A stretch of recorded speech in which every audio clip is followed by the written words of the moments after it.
Every sip of Coca-Cola brings you closer to the excitement of the FIFA World Cup 26.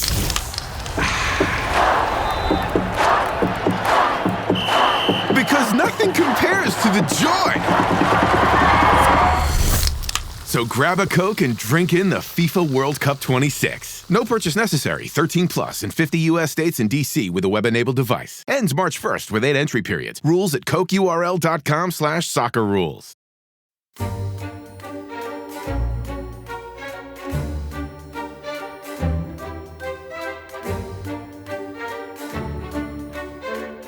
Never, perhaps, has there been a more perfect example of the completeness of good fortune, from his first appearance on the field of battle to his final and heroic death.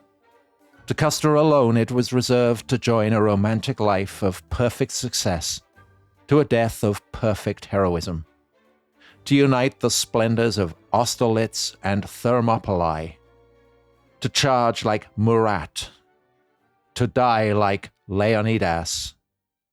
Throughout all time and the whole civilized world, wherever the accounts of the war are read in the glorious annals of our common country, there will be no brighter page than that which relates the daring deeds of George A. Custer. Ohio is proud to claim him as her son and to exult in his name. But he was the representative of the nation and defended her flag, and the nation enrolls him among her heroes. But her limits are too circumscribed to bound his fame.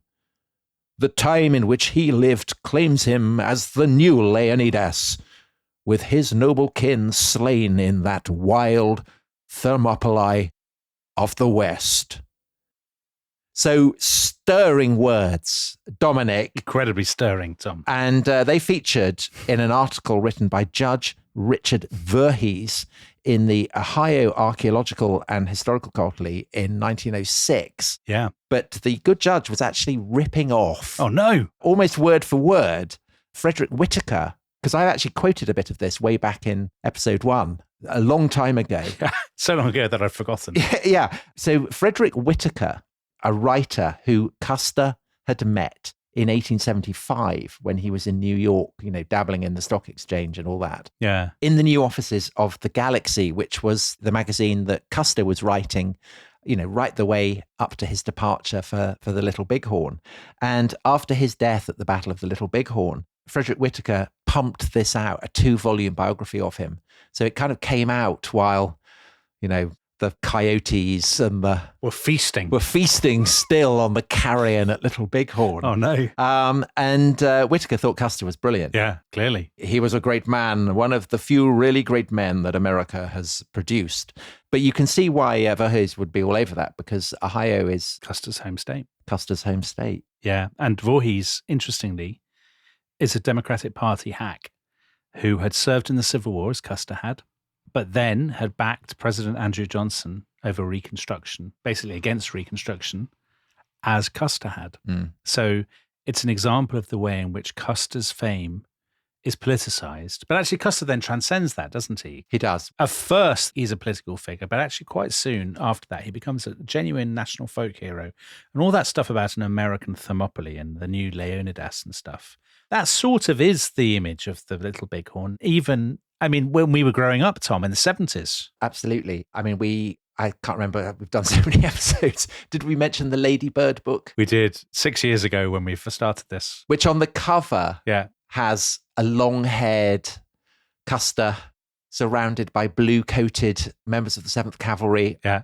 Crowded on a hill with the stars and stripes flying overhead. Fighting manfully. Yeah. All of which, as we will probably see over the course of the next 2 episodes, that's probably not what happened at all. Yeah. But I think the comparison with Leonidas is fair to the extent that Custer's fame is due to the fact that he and all his men die. Mm. And it's not very often that happens. No. Generally, people who fight battles are famous because they win it. Yes. And certainly not because they die and everyone with them. So this is what we're looking at today, is the Battle of the Little Bighorn. And does it deserve the mythic status that it has? And more importantly, I suppose, to what extent can the myth be mapped onto what we know about what might actually have happened? Well, that's the fascinating thing, because it's so often in this podcast, we come up against the unknowability of the past. But this has a real sense of mystery because, of course, at the climactic moment, everybody dies. Nobody survives. Yeah. Well, certainly on the American side, of course, there are a lot of Lakota or Cheyenne warriors who are fighting at it and who do give reports. But again, the question of how far they are to be trusted is a fascinating topic that we will explore. Exactly. So we ended last time on the 22nd of June. Custer had marched out and he was in preoccupied form, I think it's fair to say. And if you remember from last time, his orders are vague. They are to kind of drive the natives, if he finds them, to drive them up towards General Terry, who will be advancing from the south. But if he has the chance, he basically has carte blanche to go for it and to attack. And everybody expects that he will. General Terry's men think when we get there, Custer will have won the day. And the only real question is whether any Indians will escape. We keep saying Indians, actually, Tom, have degenerated. I just think it's easier because, our perspective is, of course, that of the Americans, because it's the Americans who generally write the accounts. Yeah, who tell the story. So although, as we said, we do have Native American oral accounts, by and large, our sources are American. Yes. And so it seems sensible, I think, rather than say Lakota or Cheyenne or whatever over and over again, to say Indians. Yeah. Obviously, let people understand that we know they're not from India. We do understand. And we're conscious of the political connotations of using the term. Yeah. So they raise their teepees. They've been moving around, as we said last time. They're always looking for water. They're always looking for bison. And they raise their teepees on the west bank of a river that they know as the Greasy Grass, but that we call the Little Bighorn, in the afternoon of the 24th of June. About 1,000 teepees. They're in semicircles. Everybody says this is the most gorgeous spot. So Nathaniel Philbrick, in his book, with the, shall we say, the slight hyperbole for which works of American nonfiction are renowned, one of the most hauntingly beautiful valleys in the world, he says. Do you think that's true, Tom? You've been there. It is very beautiful, but it's also quite hard to get a handle on it. It's full of ravines and bluffs and things as well. Yeah. So should I just give I think it's really, really difficult, even when you have a book in front of you with a map or, video, let alone a podcast. You're going to give us a little geography lesson, are you? No, I'm not. But I'm just the setting where the village is, that it's by the Bighorn River. Yes. And the village is on the side where the plain is, obviously. So there are open flats. Yeah. There are trees and undergrowth that run along the side of the river. And on the opposite side of the river, there are bluffs. Yes. And it's quite difficult to get down from those bluffs to the river. And there are kind of, certain fording points. And those bluffs are scored by ravines. Yes. So it is possible, if you are, say, a Lakota warrior, to climb up that ravine and not be seen. Equally, it is quite difficult if you're on a horse to come down it. There are only certain approaches down to the river. So that's important. And also to say that the Little Bighorn is fed by a creek, and that the 7th Cavalry, as it is approaching the Bighorn, is coming down that creek. Yeah, exactly right, Tom. So just try and keep that in your head. So it's a beautiful spot on the banks of the river, as you say. There are now about 7,000 to 8,000 Native Americans in the village. Of them, and there are obviously lots of women and children, so about 1,800 of them, maybe 2,000, are warriors. But obviously the presence of women and children, very, very important. Of course. As it was at the Washita. Which people will remember, yeah. Where Custer rounded up women and children, and that played a huge part in his victory there. Exactly. Now, the interesting thing is that it's not just non-treaty, anti-treaty Indians who are in the village. There are lots of Lakota who have actually come from the reservation. And here is another sign of the unanticipated consequences of President Grant's sort of sinister plan to force a war on the Lakota. When they had tried to buy the Black Hills, loads of people had flocked into these big meetings to discuss, to put pressure on them not to sell, the chiefs not to sell. So the population in the reservation had really swollen, as it would anyway over the winter. And there's enormous pressure for food and resources, and there's not enough food to go around. Now, normally what would happen is that as soon as was possible, warriors would go out and hunt buffalo to make up for the shortfall. And they would use guns from the agency. But because Grant's administration know that war is coming, they have banned the agents on the reservation from giving out guns. So they can't go hunting.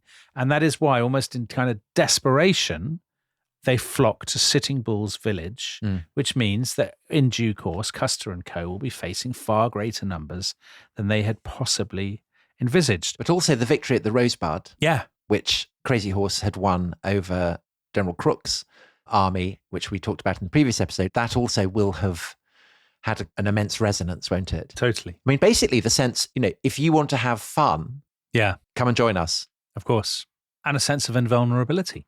That this spring, uniquely, it's all happening. We're going to be in a great position. Everybody is going. It's such a large village now. I mean, most historians say this is one of the largest gatherings of Native Americans in the entire history of the Great Plains. Because normally, of course, they're so nomadic, so scattered, 8,000 people in one place. And the warriors think no one would attack such a large village. Because, of course, the American units are not enormous. There are like 1,000 people here, 1,000 people there. We outnumber them by such a big margin. There's no way they're going to attack us. They're still celebrating their victory at the Rosebud. They've been holding victory feasts and dances and kind of, storytelling sessions and having a great laugh for days. There's a wonderful account by a guy called Wooden Leg. Wooden Leg died in 1940.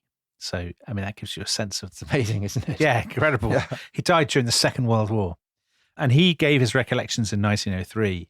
And I think he was very young at the time. And he said, my friends and I were just interested in basically chasing girls. Chasing the girls, all that kind of thing. Oh my God, Tom. That was one of the most terrifying things that's ever happened in the history. The rest is history. Yeah. That's, what was it? The guys who went around in the pickup truck.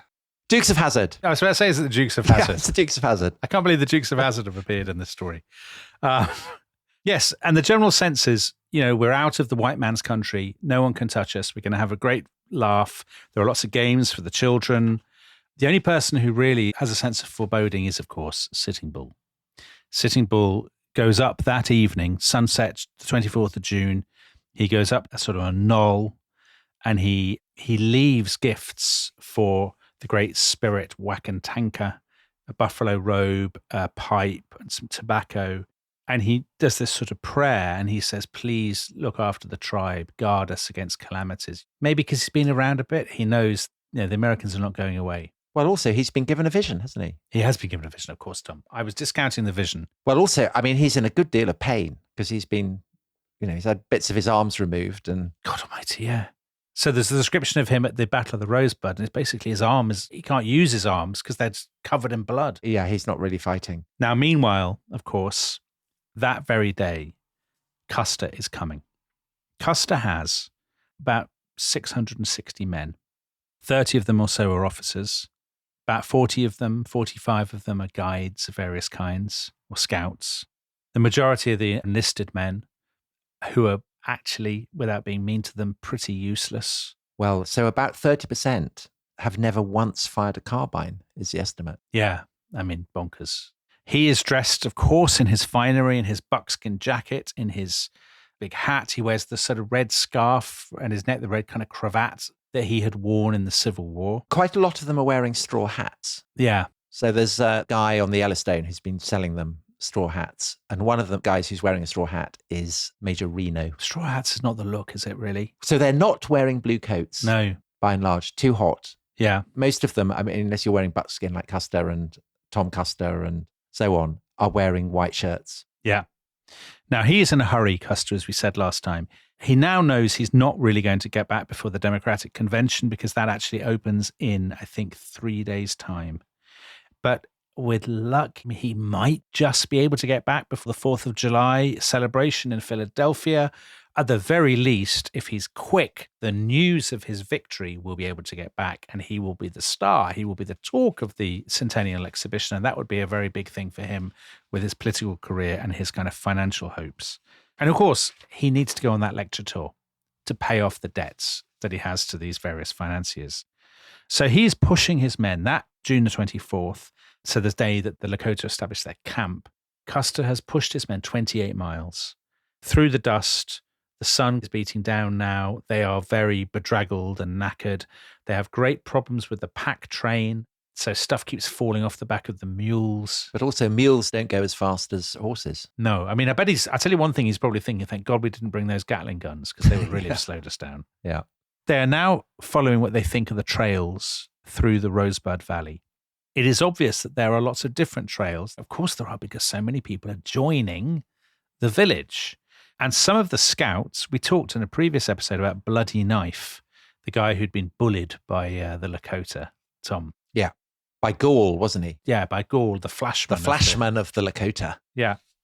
And he is among the scouts. So Bloody Knife says to Custer that evening, it looks like there are going to be a lot of, this is a big group of people. And word of this gets around. So at one point, Custer's orderly, John Bertman, who we've mentioned a few times, hears Custer say, there are a lot of them. There are more of them than we figured. And Bertman says slightly anxiously, not too many of them to lick, though. And Custer immediately smiles. Well, we'll get them. Yeehaw. Yeah. What the 7th can't lick, the U.S. Army couldn't lick. Yeah. And he absolutely, now whether he's just saying that or whether he believes it. I'm sure he believes it. I think he believes it. But Bloody Knife, I mean, he thinks he's going to die, doesn't he? I shall not see the sun, Yeah. he says. Exactly as you would expect somebody to say in a Western. And he does say it. Or somebody in a kind of Homeric epic, Tom. Yeah. It has some of those qualities, doesn't it? Well, as we will see, there is an element of Greek tragedy to Bloody Knife's fate. Definitely. So that evening they rest.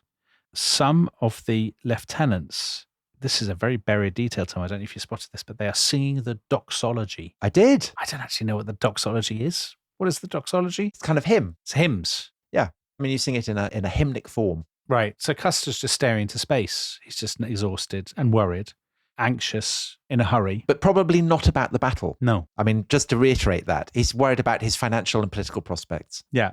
And at 9 o'clock that night, 24th, so this is only a few hours after Sitting Bull has gone up and done that prayer, some Crow scouts gallop into the camp and say, amazing news. We have found what we are certain is the principal Lakota trail, and it is leading out of the Rosebud Valley to the west towards the Little Bighorn. So, brilliant. Now, Custer, of course, doesn't have to attack. He could just kind of shadow them and push them up towards General Terry. But there's no doubt in anybody's mind that when he comes to the crunch, he's going to go for it. He's a striker in on goal, Tom. He's going to take the shot. Yeah, he's a goal hanger. Very good. That's what he does. So it takes him 20 minutes to make up his mind. At 9:20, he says to the head of the scouts, who's a guy called Lieutenant Varnum, or Lieutenant Varnum, as he would be called in the wilds of the West. Of the Old West. He says, go back with the scouts. There's a prominent position you should be able to see. We will follow. I will bring up the troops. Let's do this. Now, so we're on the evening of the 24th. His plan is he will march overnight. Then on the 25th, they will rest and they will attack just before dawn on the 26th. And from various angles, as they had done at the Washita. Exactly. He will do his old trick that worked before. It worked before at the Washita, the very controversial battle or massacre, depending on your viewpoint. And so his troops will be very well rested because although they will have done the midnight march, they will have the whole of the day and the night to rest, and then they'll attack the following day at dawn. That is the plan. But obviously, that requires the Indians not to realize that the 7th Cavalry are approaching. Of course. So he pushes them overnight on the midnight march. I mean, the details of it are they're pretty grueling even to read. They do 12 miles and they stop, they have coffee, then they do 5 more miles, then they stop again, then they do another 12 miles to get down to the river, and they halt just before daylight on the 25th. So thank goodness they are knackered, but they should be able to rest for the day and for the evening and then attack the following day. So it's dawn now on the 25th of June. At that point, Lieutenant Varnum, the head of the scouts, sends some scouts back. He says, the Crows have seen a massive village, a tremendous village on the Little Bighorn. Custer goes ahead, leaving his men behind. He goes up to a sort of spot called the Crow's Nest. So it's about 9 o'clock now on the Sunday morning, the 25th. Then he looks out And he can't see the village. He's kind of squinting. Partly because the spurs of the bluffs are sticking out. Oh, in the way, exactly. But the scouts say, no, it's absolutely there. I think it's important that he can't see it because he doesn't really have a sense of the size. How big it is, yeah. Yeah. One of the chief scouts is a guy called Mitch Boyer, or Boyer, I don't know how you pronounce his name. He says to him, General, if you don't find more Indians in that valley than you ever saw together, then you can hang me. And Custer, who's feeling a bit of pressure, the pressure of the haste, he snaps at him and he says, it would do a damn sight of good to hang you now, wouldn't it? And other people are surprised. Because Custer never swears. It's the first time they've heard him use the word damn, actually. It's not because he's worried that he's going to be beaten, that there are too many of them for him, because in fact Bloody Knife says to him, there may be enough Sioux there to keep us fighting 2 or 3 days. And Custer says, dismissively, kind of chuckles and says, I guess we'll have to get through them in 1 day. Yeah. Custer is in a hurry. He thinks it can be done. His only anxiety is that they'll split, they'll scatter. He'll miss out on his victory. Totally. Now, of course, at that point, he's planning to wait so everyone can rest. But first of all, the Crows say, we've seen Lakotas kind of on the horizon. We think they may have spotted us. We should attack right away. We can't afford to wait. They will know. But then Tom Custer, his brother, says, there's been a bit of a mishap. One of the mules dropped its load. The load kind of fell off, and the biscuits, hardtack, fell on the ground. And when we went back to get it, we found some Cheyenne kind of scrabbling around eating the biscuits. And we've scared them off, but clearly they're going to go back to this big camp and say that there are soldiers in the vicinity. And at that point, Custer makes up his mind. We're not going to rest. Crack on. We just have to do it now. Now, I think this is actually, it's one thing that I think most of the books that I've read don't probably bring out enough. How tired they are. They must be shattered. Yeah. Of course, adrenaline will later course through their veins. They'll be all excited. But they must feel, their legs must feel like lead after walking for... Well, Dominic, as an old Great Plains hand, I can tell you, you don't want to be scrabbling over the scree and the scrub. Not for all hours. Even a hardy veteran of nighttime walks like me. Right. Is that what Great Plains veterans say? Yeah, it's tough. Okay. Crikey. Well, it's great to have somebody on the show who really understands the... Yeah. You've walked the terrain though, haven't you, Tom? I've walked the terrain. You know the ground. I've walked the bluffs. Yeah. I've walked the gulches. Okay. Rattler Creek. Surely they're all called like Gobbler's Gulch or something like that, aren't they? Yeah, that kind of thing. Okay. Some of the scouts say to Custer, hold on. Just hold on a second before you rush in. Just have a quick think. It's a very big village. Are you sure you want to do this? This guy, Mitch Boyer, says it. And Custer is, I've got this. I know what I'm doing. There's also a very enigmatic scout, isn't there, who I think was, along with Bloody Knife, Custer's favourite, Charlie Reynolds, who was known as Lonesome Charlie. Yeah. Because he was always on his own. And he'd been born a gentleman. And he confessed this to Libby Custer and then got embarrassed about it and didn't say anything. So very taciturn, very solitary. And he says it's the biggest bunch of Indians I've ever seen. He's nervous. Yeah. You see, I don't think Custer is. I think he has such self-confidence, but also confidence in the US Army against Native Americans. Well, he's got confidence in himself, hasn't he? It does. I think the combination of those two things, enormous self-confidence in battle, but also it just doesn't enter his head. They're savages. That they could possibly be beaten. The 7th Cavalry are the representatives of industrial civilization. Yeah, exactly. I think it's that racial arrogance that we talked about. It's kind of Islandwano in the British context. Totally it is. It's the British in South Africa or something. So just before midday, about 11:45, they start down the divide between the creek and the Little Bighorn River, the 7th Cavalry. And after about half a mile, Custer calls the two very disputatious officers that he has with him, Major Reno and Captain Benteen, and he says, right, we're going to divide up now because we obviously cannot allow anyone to get away. The last thing we want is to lose Sitting Bull, lose Crazy Horse, whoever, because they've scattered. And this remains his consideration. Totally. So not, oh my God, there are, thousands and thousands. We'd better concentrate our force. It's still, we need to divide our forces so that we can cast as wide a net as possible. Even though his force is going to be massively outnumbered, but he divides it up into 4 parts. First of all, there is going to be a group of about 130 men with the pack train, with the mules and stuff. And they're in the rear, and they're already starting to fall behind at this point. They are, exactly. So forget them. They're being too slow. Leave them. The rest will be divided into 3 parts. About 175 men will be with Major Reno. About 115 men will be with Captain Benteen. And about 220 men will be with Custer. And Custer says, Reno and I will take our 2 groups down this creek to the Little Bighorn. Benteen, I want you to go and sort of scout off to the left. I mean, it seems pretty clear. Benteen claims, because he hated Custer, he said, Custer was doing this to get me out of action. He didn't want me to have any of the glory. Custer never liked me and I never liked him. What a bad man Custer was. I don't think that's right at all. I think clearly what Custer is doing is he wants Benteen to be off to the left so that if the natives try to escape to the sort of southwest, Benteen will be there to round them up. So that Benteen will sort of not quite encircle them, but will be kind of lurking in that area, sweeping them up. Yeah, kind of blocking off their flank. Exactly. Meanwhile, he and Reno are going to go down to the river or thereabouts, and then he will make his dispositions when he sees the village and whatnot.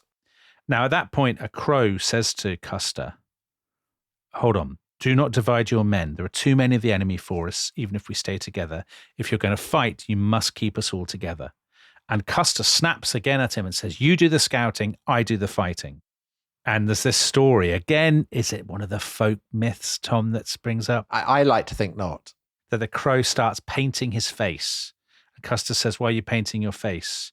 And the crow says, oh, it's actually too good to be true, isn't it? Because the crow says, you and I are going home today, and by a trail that is strange to us both. But Custer's soldiers don't think that. Yeah, they're full of fun, aren't they? Custer's soldiers are in great spirits. And as they move off, they are joking. They will soon be, looking at a captured Sitting Bull. Take him to the Centennial. Yeah, they say, can't wait. We'll be back in time for the Centennial and we will be able to take Sitting Bull with us as our prisoner. But will they? Let's find out after the break. This episode is brought to you by Rocket Money. Tom, we often talk about how to organise our finances. I'm very conscious that I'm paying for a lot of mad subscriptions. And there's one thing that we've talked about often on this show. It's the thing that we probably hate more than any other, and it's a hidden fee. I would love to get my finances under control. There are all these things piling up on our bank statements, and I think I need to fix this problem. I need to sort this out and to stop this. I mean, my finances are so chaotic that I need this app. So I'll tell you what it is. It's called Rocket Money. It's a personal finance app that helps find and cancel your unwanted subscriptions. It monitors your spending and it helps to lower your bills so that you can grow your savings. With Rocket Money, you can track all of your subscriptions and you can easily cancel within the app with just a few taps, saving you time, avoiding charges. And you can also set budgets and goals and get personalized insights and regular reports to track how you're doing. They will even send you real-time alerts for large transactions, upcoming bills, refunds, and even low balances. So let Rocket Money help you reach your financial goals faster. Join at rocketmoney.com/ishistory. That's rocketmoney.com/ishistory. rocketmoney.com/ishistory. This podcast is brought to you by Carvana. Car shopping shouldn't feel like preparing for a marathon of paperwork. That's why Carvana makes buying and financing your car easy. From start to finish, search thousands of vehicles with great prices. All online, all on your time. And when you're ready, your new car shows up right at your door. It doesn't get better than that. Buy your car the easy way.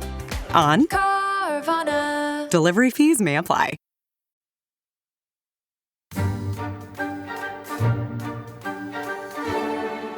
Hello, welcome back to The Rest is History, and we are approaching the Battle of the Little Bighorn. And Dominic, should we just give a sketch of the strategic situation? Okay. It's midday. Yeah. The 7th Cavalry are some 12, maybe 15 miles from the great Indian village. They are going to approach the village by going down a creek. Yes. And that creek will join with the Bighorn River. That's right. And then riding up the Bighorn River, there's this plain. The village is obviously on the plain. And then on the other side of the Bighorn River, there are these bluffs, these kind of raised stretches. So if you're riding along the riverbank, The village is kind of on your left, on the left-hand side in the distance. And then on the right-hand side are the bluffs, the kind of hills on the right overlooking the river. So Custer has divided his men up.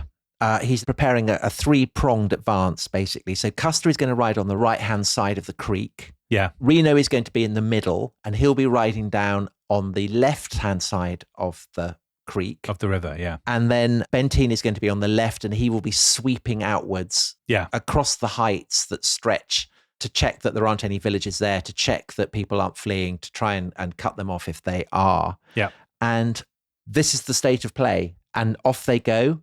And already they are starting to leave the pack animals with the ammunition behind. Yeah. Which is important. So that's exactly right. But at this point, the four groups of the 7th Cavalry can all see each other. They can indeed. And Custer and Reno are moving together at this point, by the way. They will divide up completely later on.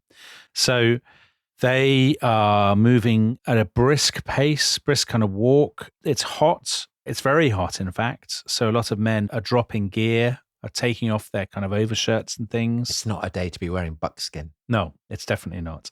They see in the distance, they start to see groups of warriors, very small groups who are riding off. Yeah, but it's like approaching a hornet's nest, isn't it? And starting to see the odd hornet drifting around you. Yeah, exactly.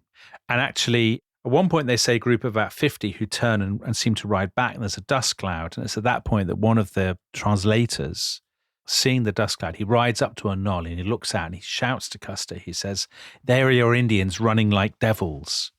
Now, that's important because Custer doesn't want them to run. He really, ideally, would have loved to attack the following day at dawn because he would have the element of surprise. So at that point, he thinks, okay, if they're running, this is the point now with Tom in which he divides with Reno because he wants to basically spread out as much as possible. So it's now about 2:30 and he says to Reno, right, you go ahead now on that left-hand side of the river. I'm going to go up higher on the right-hand side. Now, we don't know exactly what he's planning at this point. Is he planning to come back down to support Reno? Is he planning to kind of circle round and attack the village from the other side? I think probably that. Attack the village, yeah. I think the kind of, two jaws closing in. Yeah, I think that's very plausible. But he hasn't told Reno this. No, it's not quite clear. Because obviously it does depend on the topography and it depends on the state of play with the village. Yeah. So he's not yet able to decide, but I'm guessing that would be his hope. Yeah. So at that point, at the point that he makes that decision to split up, the core of the 7th Cavalry is now split into 3 parts, none of which really knows what the others are planning. Yeah. And also it's starting to separate because by this point, Benteen is galloping off into, rugged terrain, quite a long way to the left of the rest of the cavalry. But also because Custer has gone up on the heights, it's harder for him. Yeah. And so Reno, who is down by the creek, can advance faster. Yes. So Reno now pushes ahead now. We talked about Reno before in the last episode. What did they call him? The scouts called him the man with the dark face or something like that, didn't they? Yes, because everything always goes wrong. And he's miserable and he's a drinker. He is undoubtedly drinking. Yeah, I mean, he's got his hip flask. So as they splash across the ford to get onto that left-hand side of the Little Bighorn, he takes a long draught from his whiskey flask and he snaps at one of his troopers. And from this point onwards, whenever troopers are being interviewed later on, they'd say, Reno becomes increasingly irascible, erratic, slurring his words. He's feeling the pressure. And it's very, very hot. Yeah. And kind of necking whiskey. And they've been up all night. They've been marching. I mean, when I was out in the bluffs, I wouldn't have done that. Well, that's the comparison that hangs over this whole story, isn't it, between you and Major Reno? So Reno advances. It's just after 3:00. And 3:00 is about when they reach the Bighorn. Yeah. So the creek joins with the Bighorn. Yeah. And Reno's men splash across the river, don't they? Yes. And there ahead of them is this great expanse of grassland. Yeah. Fringed with trees. Well, so this vast village, which is 2 miles long, is to the left of the trees that run along the side of the river. Yeah. And then on the far side of the river are the bluffs that Custer is kind of starting to approach. Yes. So Reno says to his men, right, ahead is the village. They've been going at a kind of trot. They start to accelerate now into a gallop. They're getting, greater speed. And he says to them, charge at the village. This is our chance. This is our moment. Now, again, one of his privates says he delivered this order in a very slurred voice, taking another swig from his flask. Now, this is the first time many of them have done this. They are very inexperienced. Well, including, of course, Reno. Yeah. But Reno had this experience of charging in the Civil War and then discovering that he'd been suckered into an ambush. Yeah. And they begin to charge. As they approach, as they come a little bit closer, Reno starts to make out through the dust the extent of this village. Just how vast it is. And it is clear, the seconds go by, they're charging, they're galloping, it's there in the distance. And he starts to think, there are hundreds of these teepees. This is a big deal. Now, he had thought probably that they were scattering even at this point. Remember what that scout had said? There are Indians running like devils. Yeah, and he sent his scouts to his left to try and round up the ponies, as they had done at the Wichita. Yeah. But, I mean, there are so many, horses. I mean, just countless numbers of them. Yeah, hundreds and hundreds. So at that point, now 600 yards short of the beginning of the village, which is the Hunkpapa teepees. So that is Sitting Bull's people. Sitting Bull's people. Reno clearly loses his confidence in the charge. Well, he doesn't lose his bottle, does he? Because he's still got that. No, he's still got his bottle. But he loses his courage. Yes, he does. And he says, okay, halt, slow down, stop. Right, we will actually take the horses into the trees. We will dismount and we will form what's called a skirmish line across the kind of grassland. So there's about 95 troopers. We'll form this line and we will open fire on the village. And just to say that line, one side is guarded by the river. Yeah. But the other one is open. Yes, exactly. So it can be outflanked. Now, Dominic, this is the question. Should he have continued to charge? Because Custer would undoubtedly have charged. That's a good question, Tom. I hadn't thought of that. Custer would have expected him in that situation that he should charge. And it's intriguing that there is a Hunkpapa woman who was interviewed in 1883. And she said that if Reno had carried on, if he had smashed in, if he'd taken them by surprise, because they are taking them by surprise, then perhaps everyone would have been put into flight. And that, I think, is the great imponderable. I mean, I wouldn't have done it. I would have turned tail. No question about that. You'd have panicked. But I think Custer would have done it. And it may be that it's a failure of Custer's generalship. To entrust it to Reno. That maybe he should have been on the other side. That's a really good point, Tom. I hadn't thought of that. Because, of course, although Reno and his men, if there are, fewer than 200 of them against thousands upon thousands of warriors, they're outnumbered. But the sheer shock and momentum. Panic breeds its own momentum, doesn't it? And, of course, charging at the women and children would create even more panic. Which is what they wanted. Yes. Because the women are, right in front of them. Well, here's your answer. It couldn't have gone worse for them than it did. So it might have been worth a try. Yeah. Because actually the funny thing is when they dismount and they form this skirmish line and they start aiming their weapons, their carbines, all the accounts are that at that stage, none of them have lost, maybe Reno has, but the others have not lost confidence. They are joking and laughing. They're exchanging banter about their shooting. There is no sense that they're in a mess at this point. And they're actually firing away very incompetently. They are wasting their bullets because, as you said, the ammunition packs are miles back. They are drinking while they're shooting. Madness. But also, lots of these people have never, have never fired their carbines before. Yeah. And now they are, and it seems to be going well. They're having a great time. And then isn't this the point where it is said some of them turn around and see Custer? Yes. On the far side of the river, up on the heights.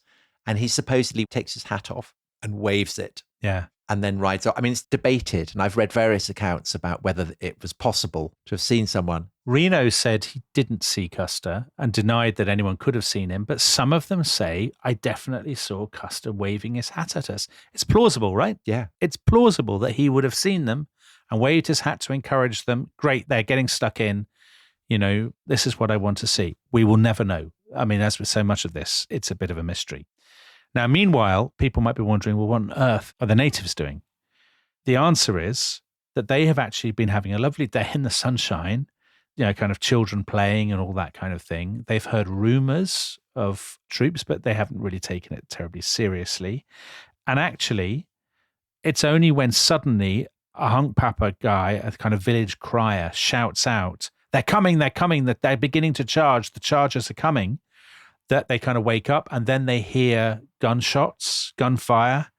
Some of the poles of the teepees shatter, splinters flying everywhere. And women and children get killed, and among them are wives of Gaul. Yeah.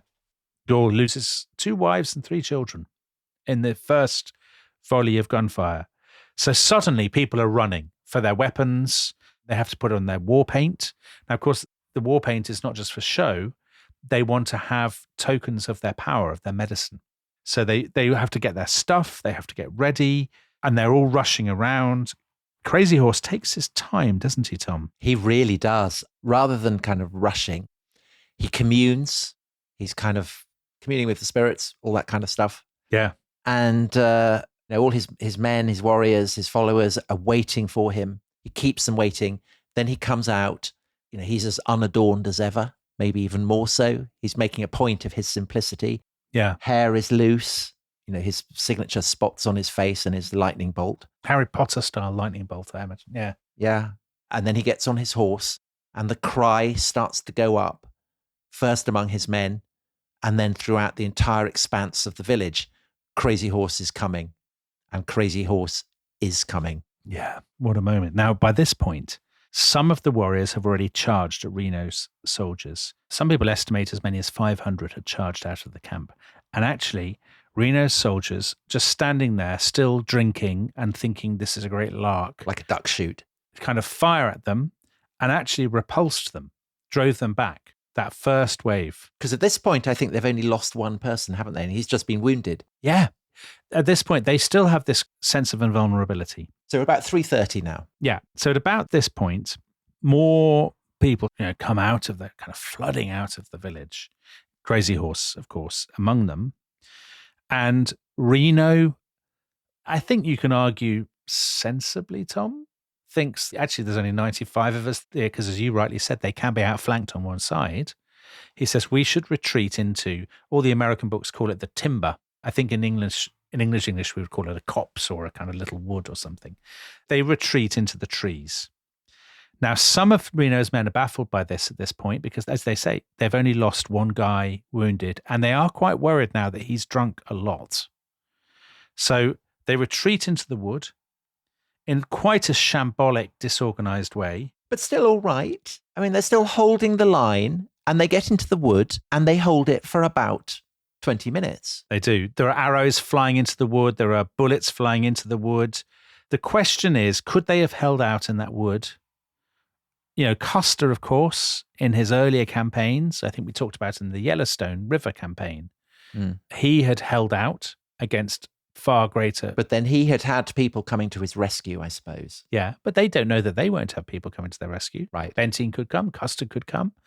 Anyway, it's the usual stuff. So individual Lakota are sort of crawling forward rather to set fire to the grass to kind of smoke them out. More and more arrows are flying in. Not that long after they've entered the wood, Reno seems to have thought, okay, I'm not going to be able to sustain this. We have to get back across the river and maybe up towards where Custer is or something of that ilk. Find a more defensible position, basically. And he says to his men, we need to mount up.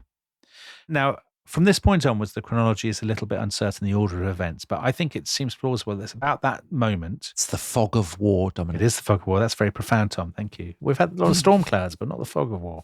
Now we've got the fog. Because he doesn't have a trumpeter, does he? He doesn't. This is the huge problem. So he shouts, he's shouting orders to his men. Of course, in the chaos, not all of them can hear him. And in a very disorganized way, some of them stop shooting and start to get on their horses. And of course, that makes them very vulnerable.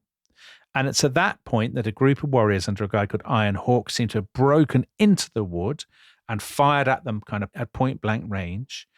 And it's at that point that one of those shots hits the scout, Bloody Knife, in the head, and effectively part of his head explodes. So brain, blood, and skull. In Reno's face. Yeah. So Reno is temporarily blinded by and covered in Bloody Knife's brain. And he's already lost it before this, hasn't he? Because he's kind of saying, mount up.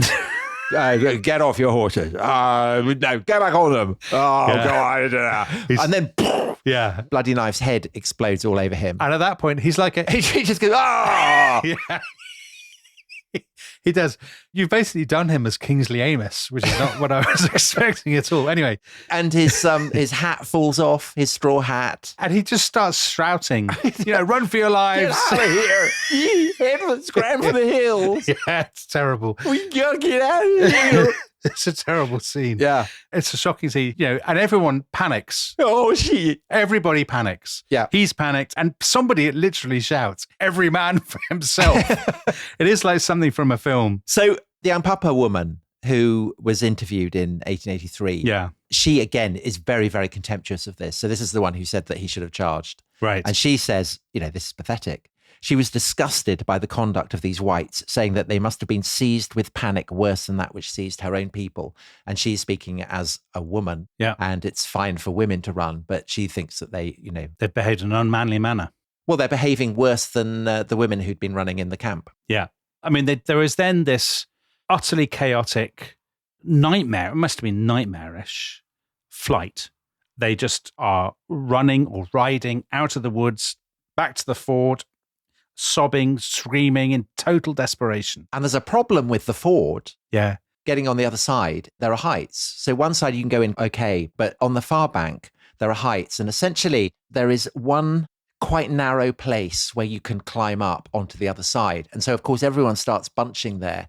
And although over the process of scrabbling, the access point widens, it obviously provides a focus. It's a choke point. A choke point for the Ampapa marksman to take people out. Yeah. So that's hideous. And meanwhile, people are being left behind. And there are some really terrible accounts.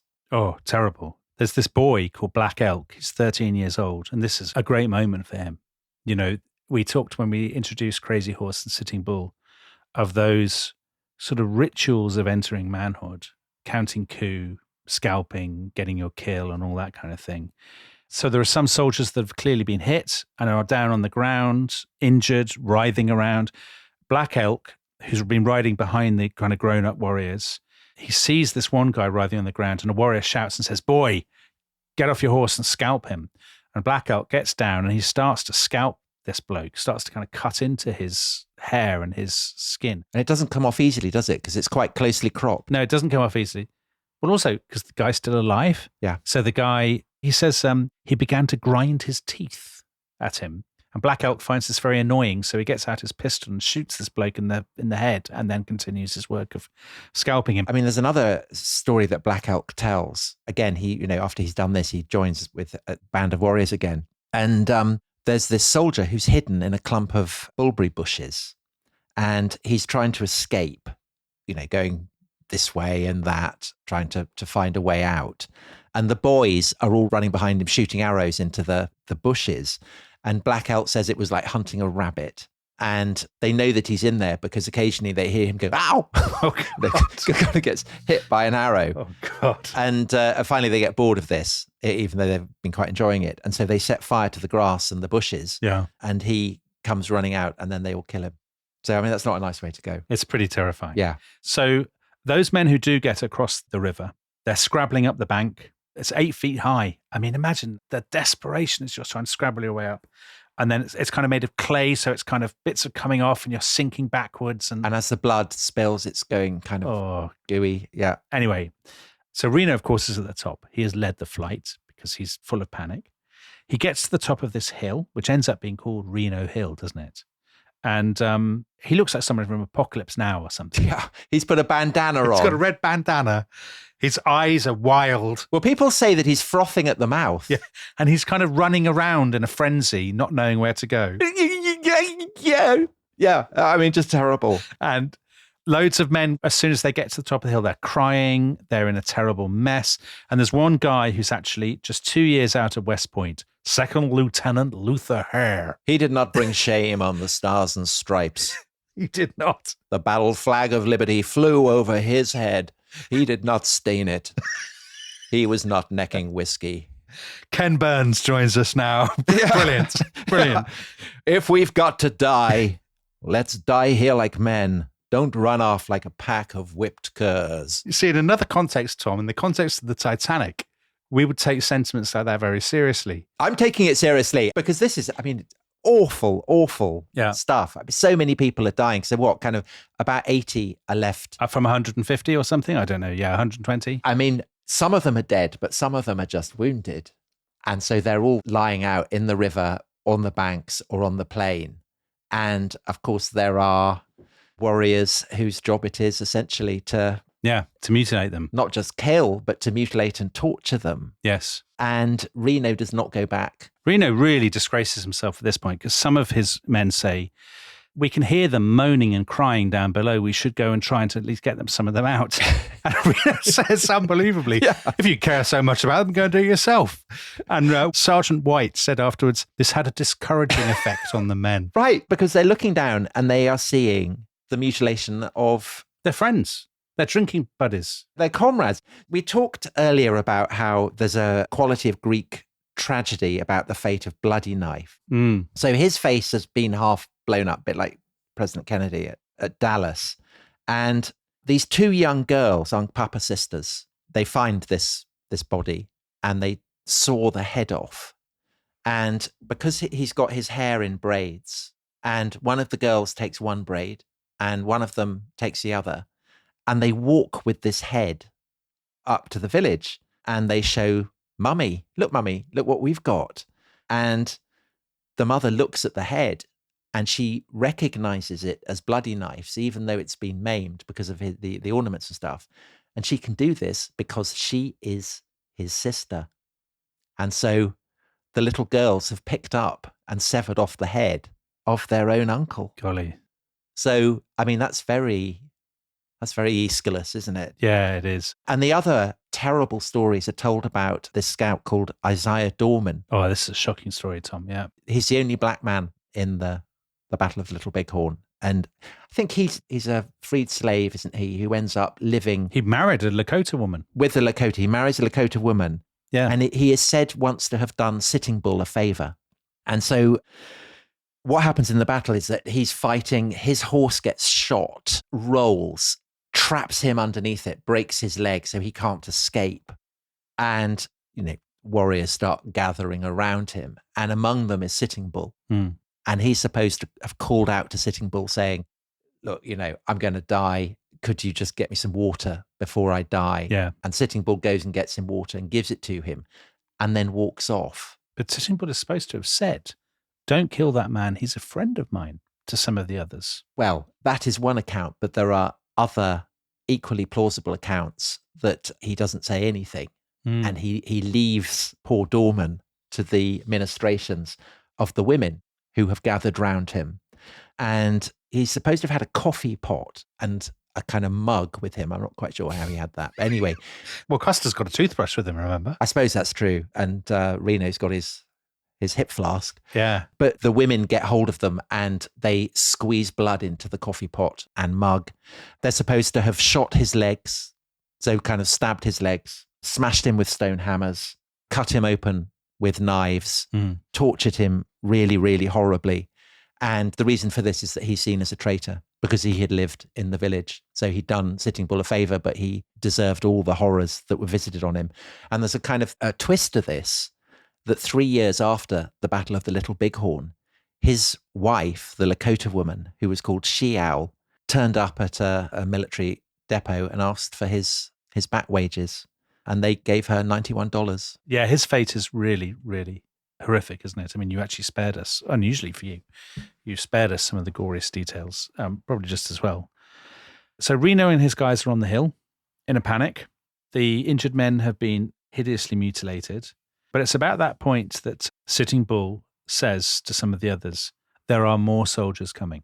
We need to get back to the village. We should be telling the squaws to pack up the lodges because we're going to have to get away because there are more soldiers. And this, of course, raises the issue of Custer. So we should just finish by talking about, while this has been going on, of course, Custer has been on the other side of the river. Now, Custer had said vaguely to Reno, I will support you, but nobody knows what that means. Even perhaps they didn't know what it meant because they had to see how the situation developed. Probably Custer was going to, as we talked about, was he going to perhaps go down to the village and attack the village from another angle while Reno was doing his charge? I think that must have been his plan. Yeah. So at about 3:00, at the point where Reno shouts charge for the first time, Custer at that point seems to have got his first proper look at the village, to have gone up onto the sort of high ground of the bluffs. And, some of his men who were with him say that they could see this big village. Custer must at this point have been delighted. The village isn't scattering. Yeah. I mean, this is going to be brilliant. It's all there, thousands of them. He'll get them. His luck has held. Custer's luck has held yet again. Yeah. As one one of the many biographers of Custer says, it was the Washita times 10, perhaps even times 100. It would be the greatest victory of his career. And his men cheered. We know that they cheered when they saw the size of this village.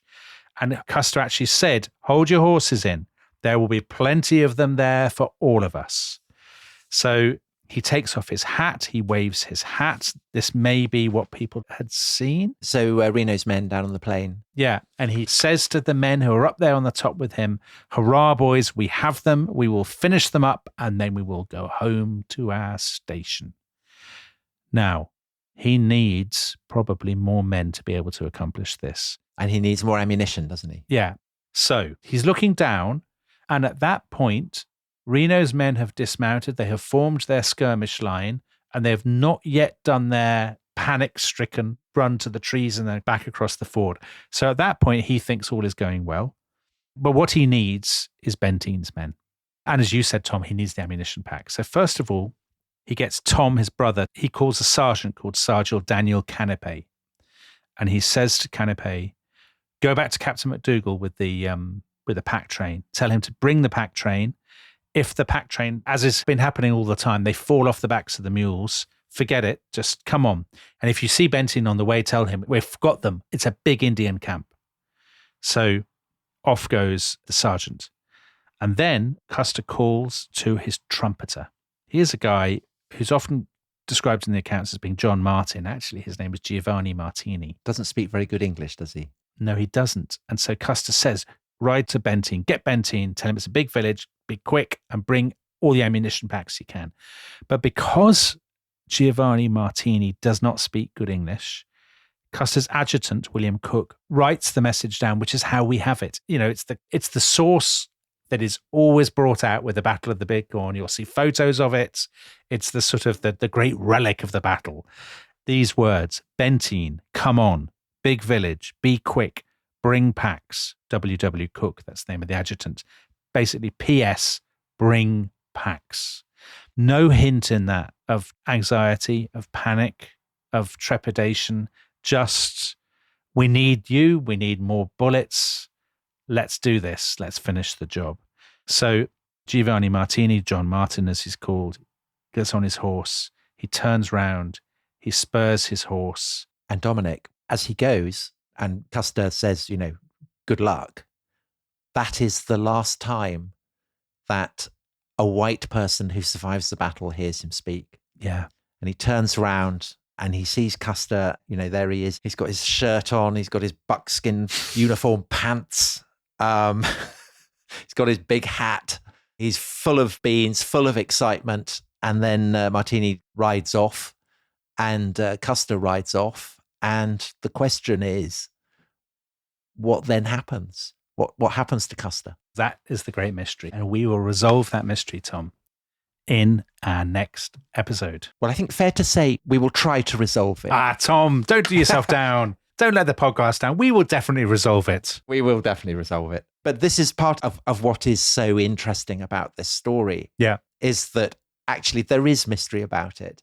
And we do, we're not averse to mystery. We love a mystery. We do love a mystery, but we do also love a solution. So we will tell you what happens in the rest of the battle in the next episode. Of course, if you want to hear that, why wouldn't you? You'd want to hear that right now, wouldn't you? You want to find out what happens when that guy, the trumpeter, rides out of sight. What happened to Custer? Actually, what happened to Reno on his hill, and where on earth has Bentine got to?